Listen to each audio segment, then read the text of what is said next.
क्या आपने कभी सोचा है आखिर तुलसी माता पर जल क्यों चढ़ाया जाता है? आज मैं आपको श्री कृष्ण, रुक्मिणी और सत्यभामा की ऐसी अद्भुत और रहस्यमयी कथा सुनाने जा रहा हूँ, जिसे सुनने के बाद आप कभी भी तुलसी माता को साधारण पौधा नहीं समझेंगे।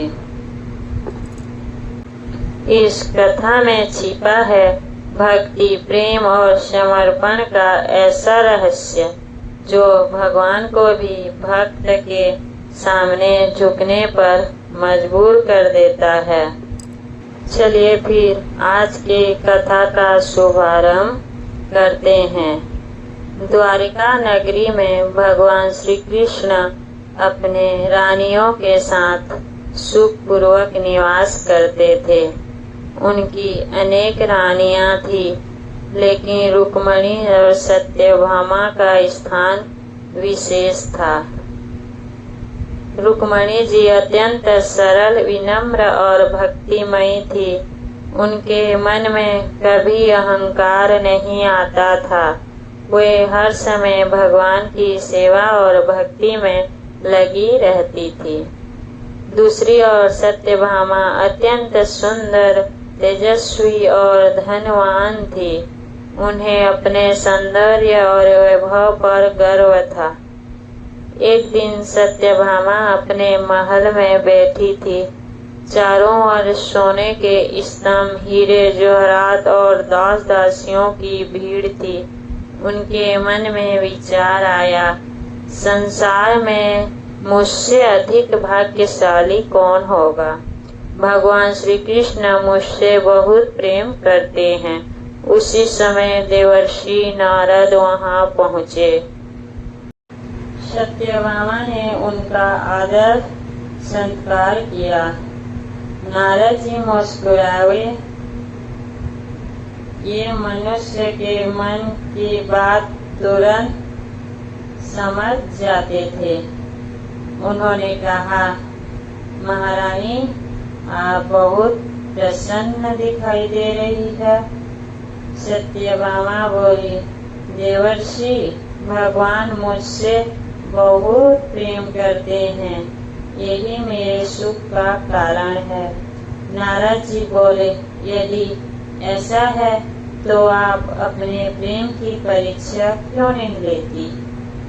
सत्यभामा चौंक गई। कैसी परीक्षा? नारद जी बोले, एक विशेष व्रत है। उसमें भगवान को दान देकर पुनः प्राप्त किया जाता है। इससे अगले जन्म में भी वही पति प्राप्त होता है। सत्यभामा तुरंत तैयार हो गई। उन्हें अपने प्रेम और सामर्थ्य पर पूरा विश्वास था। अगले दिन भव्य समारोह आयोजित किया गया। देवता, ऋषि और द्वारका नगरी के नागरिक सभी उपस्थित रहे। सत्यभामा ने विधि पूर्वक श्री कृष्ण को नारद जी को दान कर दिया। दान की प्रक्रिया पूरी होते ही नारद जी बोले, अब श्री कृष्ण मेरे हो गए। यह सुनकर सब लोग आश्चर्यचकित रह गए। श्री कृष्ण मुस्कुरा रहे थे, जानते थे कि आगे क्या होने वाला है।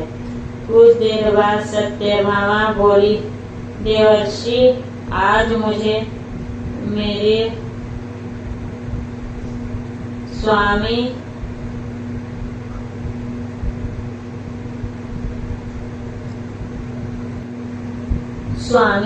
मुझे चाहिए वापस। नारद जी बोले, ठीक है, लेकिन मैं नियम के अनुसार आपको श्री कृष्ण के वजन के बराबर धन देना होगा। सत्यभामा हंस पड़ी। उन्हें लगा यह तो बहुत आसान है। उन्होंने तुरंत आदेश दिया, महल का सारा सोना, चांदी, हीरे, मोती, जेवरात सब कुछ लाके मेरे सामने रखो बोला, और दासी लोग सारे आभूषण ले आए। एक विशाल तराजू लगाया गया।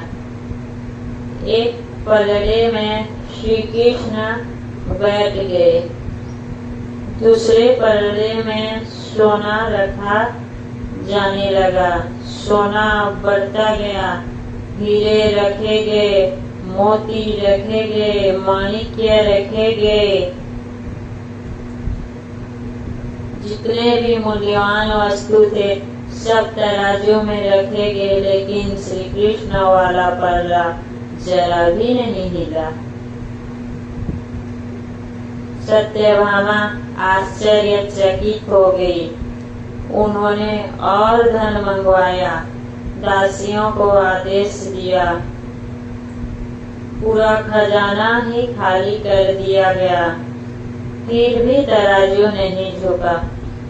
अब सत्यभामा के चेहरे की मुस्कान गायब हो चुकी थी। उसके मन में चिंता बढ़ने लगी। उन्होंने अन्य रानियों से भी आभूषण मंगवाए। द्वारका का अपार धन तराजू पर रख दिया गया, लेकिन परिणाम यही रहा, भगवान वाला पल्ला भारी ही रहा।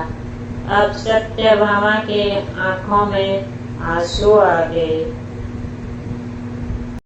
उन्हें समझ नहीं आ रहा था कि क्या करें। तभी वहां रुक्मणी जी पहुंची। उन्होंने देखा कि सत्यभामा अत्यंत दुखी है। उन्होंने शांत स्वर में पूछा, बहन क्या हुआ? सत्यभामा ने सारी बात बता दी। रुक्मणी जी मुस्कुराई। उन्होंने भगवान को प्रणाम किया, फिर तुलसी के पौधे के पास गई। वहां से एक छोटा सा तुलसी का पत्ता तोड़ा। उस तुलसी के पत्ते को अपने मस्तक से लगाया, आंखें बंद कर भगवान का स्मरण किया और कहा, हे प्रभु, यदि मेरी भक्ति निष्कष्ट है, यदि मेरा प्रेम सच्चा है, तो यह तुलसी पत्ता आपके बराबर हो जाए। यह सुनकर उन्होंने तुलसी का पत्ता तराजू पर रख दिया। जैसे ही तुलसी पत्ता रखा गया, एक अद्भुत चमत्कार हुआ।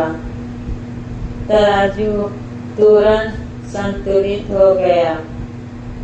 सभी लोग आश्चर्यचकित रह गए। देवता पुष्प वर्षा करने लगे। चारों ओर जय कृष्ण के नारे गूंजने लगे। सत्यभामा की आंखों में आंसू आ गई। सत्यभामा की आंखें खुली की खुली रह गई। उन्हें विश्वास ही नहीं हुआ कि एक छोटी सी तुलसी पत्ता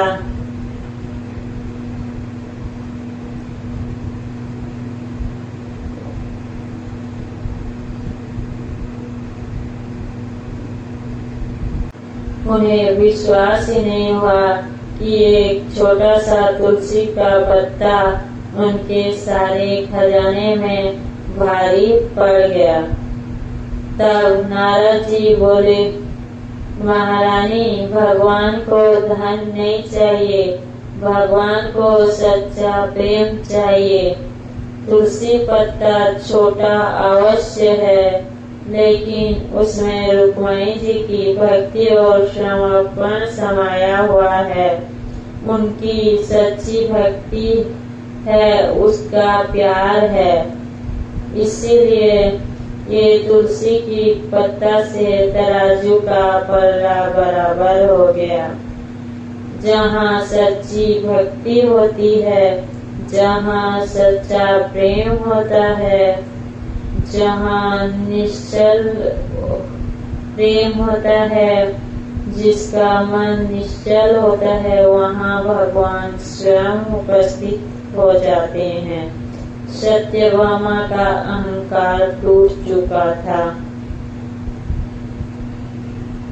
उन्होंने रुक्मणी जी के चरण पकड़ लिए और कहा, बहन, आज मुझे समझ आया कि भगवान को पाने का मार्ग धन नहीं बल्कि भक्ति है। रुक्मणी जी ने उन्हें गले लगा लिया।